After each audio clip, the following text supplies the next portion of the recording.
रात का समय है। एक पुराना सा गांव, मिट्टी की गलियां, दोनों तरफ से झुकते हुए पुराने नीम के पेड़ और बीच में एक ऐसा घर जिसके बारे में पूरे गांव में सिर्फ फुसफुसाहट होती है। लोग कहते हैं कि इस घर में रहती है एक पूरी की पूरी फैमिली, लेकिन जिंदा नहीं, सालों पहले मर चुकी। फिर भी आज तक ये गांव छोड़कर नहीं गई। सब कहते हैं वो किसी को तंग नहीं करते, लेकिन उनके घर के पास से गुजरना भी मौत को आवाज देने जैसा लगता है। आज की कहानी उसी घर की है, उसी घोस्ट फैमिली की है, जिनके साये के साथ पूरा गांव जीता भी है और डरता भी है। इस गांव का नाम है रावली। छोटा सा गांव, थोड़ी सी आबादी, खेतों की खुशबू, शाम को मंदिर की घंटी, मस्जिद की आजान और लोगों की जिंदगी बिल्कुल सीधी, बिल्कुल सादगी से भरी हुई। लेकिन रावली के कोने पर एक टूटा फूटा सा कच्चा पक्का घर है, जिसे सब लोग भूता घर कहते हैं।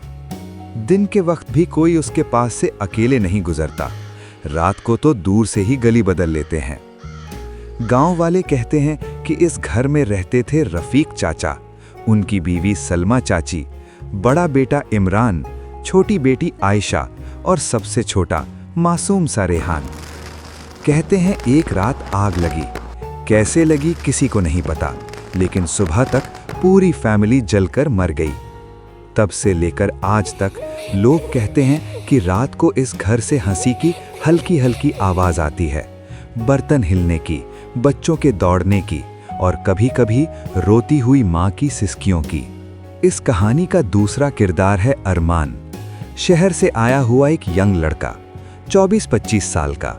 अरमान का काम है व्लॉग बनाना, हॉरर जगहों को एक्सप्लोर करना, यूट्यूब पर वीडियो डालना। अरमान सुनता है रावली गांव का नाम, घोस्ट फैमिली वाला घर, और डिसाइड करता है कि यहां आकर एक डॉक्यूमेंट्री बनाएगा। वो कैमरा, माइक, ट्राइपॉड लेकर गांव आ जाता है। गांव के एंट्रेंस पर ही एक बुजुर्ग मिलते हैं। लोग उन्हें दादाजी कहते हैं। दादाजी अरमान को देखकर कहते हैं, बेटा, टूरिस्ट बनकर आए हो या सच में कुछ ढूंढने? अरमान हंस के कहता है, दोनों दादाजी, थोड़ी सी सच्चाई, थोड़ा सा कंटेंट। दादाजी हल्का सा मुस्कुराकर कहते हैं, यहां सच्चाई तुम्हारे कैमरे से ज्यादा पुरानी है, पर याद रखना, ये जो घोस्ट फैमिली है ना, ये बुरी नहीं है। गांव वाले उनसे डरते हैं, लेकिन असल में ये गांव वालों से ज्यादा इंसानी है। अरमान हैरान हो जाता है, भूत भी इंसान हो सकते हैं। दादाजी कहते हैं, जिस दिल में दर्द हो, चाहे जिंदा हो या मर चुका हो, वो इंसान ही होता है बेटा। ये डायलॉग सुनकर अरमान का इंटरेस्ट और बढ़ जाता है। वो डिसाइड करता है, मुझे इस घर की सच्चाई जरूर रिकॉर्ड करनी है। रात का वक्त होता है। अरमान गांव के बीच एक छोटा सा कमरा किराए पर ले लेता है। वो ट्राइपॉड लगाता है, कैमरा ऑन करता है और व्लॉग स्टार्ट करता है।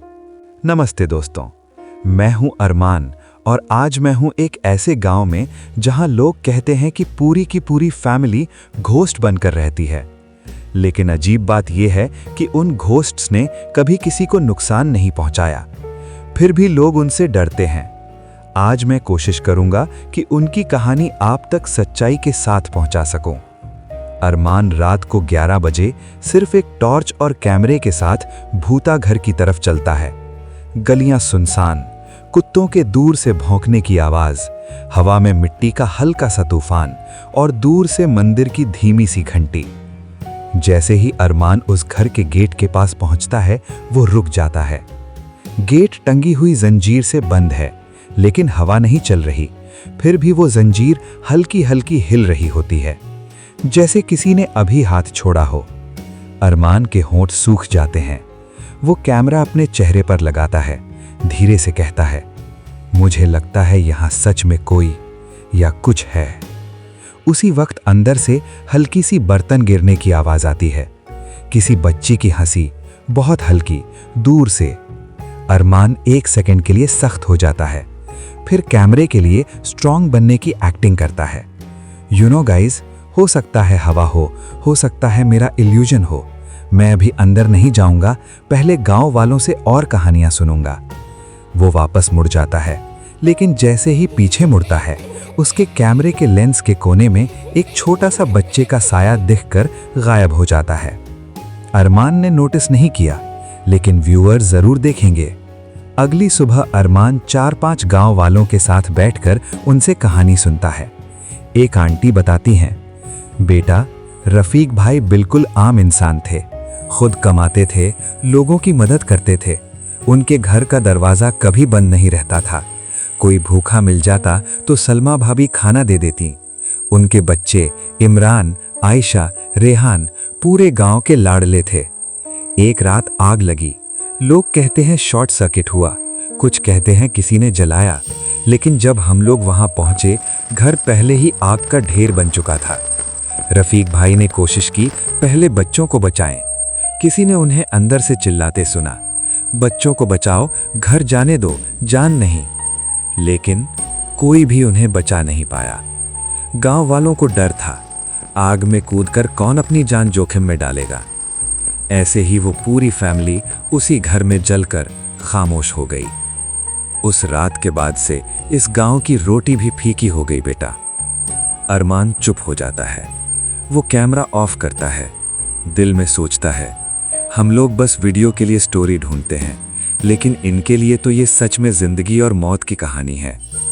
दादाजी फिर आकर बैठते हैं, कहने लगते हैं, अरमान बेटा, लोगों ने उनकी मदद नहीं की और फिर लोगों ने ही उनको भूत बना दिया। सच तो ये है कि हम उनसे ज्यादा गुनहगार हैं।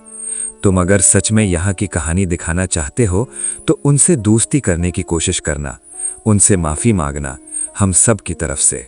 दूसरी रात अरमान डिसाइड करता है कि वो आज घर के अंदर तक जाएगा। वो कैमरा ऑन करता है, लेकिन इस बार उसका टोन सीरियस है, ओवर एक्टिंग नहीं। दोस्तों, आज मैं आपको सिर्फ डराऊंगा नहीं, आज मैं शायद अपनी जिंदगी का सबसे बड़ा सवाल पूछने जा रहा हूं। क्या घोस्ट्स भी दर्द महसूस करते हैं? क्या उन्हें भी इंसाफ चाहिए होता है? अगर हाँ, तो क्या हम जैसे जिंदा लोग उनका दर्द हल्का कर सकते हैं? वो धीरे से गेट की जंजीर खोलता है। इस बार जंजीर बिल्कुल खामोश, जैसे कोई पहले से अंदर बुलाने को तैयार हो। घर के अंदर अंधेरा, लेकिन हवा ठंडी हो जाती है। कमरे के एक कोने में जली हुई दीवार, पीली पड़ चुकी फैमिली फोटो टंगी है। रफीक, सलमा, इमरान, आयशा, रेहान सब मुस्कुरा रहे। अरमान कैमरा लाइट ऑन करता है, धीरे से कहता है, अगर आप लोग यहाँ हैं, मैं आपसे डरने नहीं, सुनने आया हूँ। अचानक उसके पीछे से छोटे कदम दौड़ते हुए गुजरते हैं। जब वो मुड़ता है, कोई नहीं, लेकिन कैमरे पर आवाज साफ रिकॉर्ड हो चुकी है। कोने में रखी पुरानी कुर्सी हल्की सी हिलती है, जैसे कोई बैठ गया हो। हवा में हल्की सी मिट्टी और जली हुई लकड़ी की स्मेल स्ट्रांग हो जाती है। अरमान की सांसें तेज हो जाती हैं, लेकिन वो वहां से भागने के बजाय जमीन पर बैठ जाता है। कहता है, रफीक चाचा, अगर आप सुन रहे हैं तो मैं आज आपसे, आपकी फैमिली से, पूरे गांव की तरफ से माफी मांगने आया हूं। आप लोगों को आग से नहीं, हमारे डर से मौत मिली। अगर हम उस रात हिम्मत कर लेते, शायद आप जिंदा होते। लोग आज भी आपसे डरते हैं, लेकिन असल में डर तो उन्हें अपने ज़मीर से लगना चाहिए। हर लाइन के बाद घर का माहौल हल्का हल्का बदलता है। बर्तन की आवाज बंद हो जाती है, बच्चों की हंसी एकदम खामोश। फिर कैमरे के सामने बिल्कुल स्लो मोशन में धुंधला सा एक साया बनता है। पहले एक आदमी का, रफीक का, फिर एक औरत का, सलमा का, फिर 3 छोटे लंबे छोटे साए बच्चों के। फेस क्लियर नहीं, बस आउटलाइन, जैसे धुंध की मूर्तियां। एक हल्की सी आवाज अरमान के माइक में रिकॉर्ड होती है, बहुत धीमी लेकिन महसूस होने वाली। हमने किसी को कभी कुछ नहीं कहा बेटा, बस सोचा शायद कभी कोई आएगा जो हमारी कहानी सुनेगा।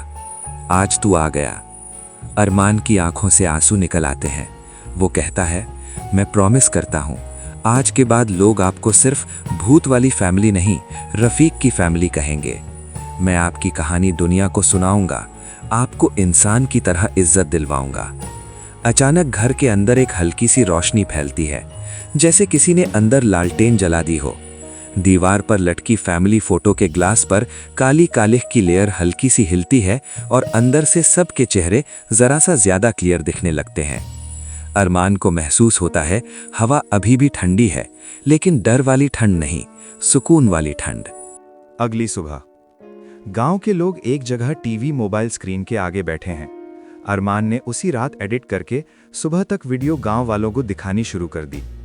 स्क्रीन पर रफीक फैमिली की पुरानी फोटो जूम इन होती है। बैकग्राउंड में अरमान की सीरियस हल्की सी भरी हुई आवाज चलती है। ये हैं रफीक चाचा, ये हैं सलमा चाची, ये हैं उनके बच्चे इमरान, आयशा, रेहान, जिनको हमारी हिम्मत की कमी ने आग के हवाले कर दिया। हम सब ने इनको भूत बना दिया, लेकिन असल में ये भी हम जैसे लोग थे। इनके सपने थे, इनकी खुशियां थीं, इनके दर्द थे। अगर आप कभी रावली जैसे किसी गांव से गुजरें और कोई पुराना सुनसान घर दिखे, तो सिर्फ इसलिए उसे भूत का घर मत कह देना, क्योंकि हो सकता है वहां किसी की अधूरी कहानी हो, सिर्फ किसी एक इंसानी सलाम का इंतजार कर रही हो। गांव के लोग चुप होकर वीडियो देखते हैं। कुछ के चेहरों पर पछतावा, कुछ की आंखों में आंसू। दादाजी धीरे से कहते हैं, आज रफीक अकेला नहीं है। बैकग्राउंड में हल्की सी बच्चों की हंसी की आवाज फिर से आती है, लेकिन इस बार वो आवाज डरावनी नहीं लगती, बिल्कुल नॉर्मल, बिल्कुल अपनी सी। कैमरा धीरे धीरे आउट जूम करता है। हॉन्टेड घर दूर दूर होता जाता है। सूरज की रोशनी उस पर गिरती है। घर अब भी टूट चुका है, लेकिन उस पर पड़ती रोशनी ये महसूस करवाती है जैसे किसी ने अंधेरे से रोशनी की तरफ एक छोटा सा कदम बढ़ा दिया हो। अगर आपको ये कहानी दिल को छू गई हो, अगर आपको लगा हो कि घोस्ट से ज्यादा कभी कभी हम जिंदा लोग ही डरावने हो जाते हैं, तो इस वीडियो को लाइक जरूर करें, अपने दोस्तों के साथ शेयर करें और चैनल को सब्सक्राइब करें, ताकि मैं आप तक ऐसी ही सच्चाई से जुड़ी हॉरर कहानियां लाता रहूं। नीचे कमेंट में जरूर लिखना, क्या तुमने कभी किसी घर, किसी जगह, किसी याद में ऐसी खामोश घोस्ट फैमिली को महसूस किया है? हर भूत के पीछे कोई ना कोई अधूरी कहानी होती है।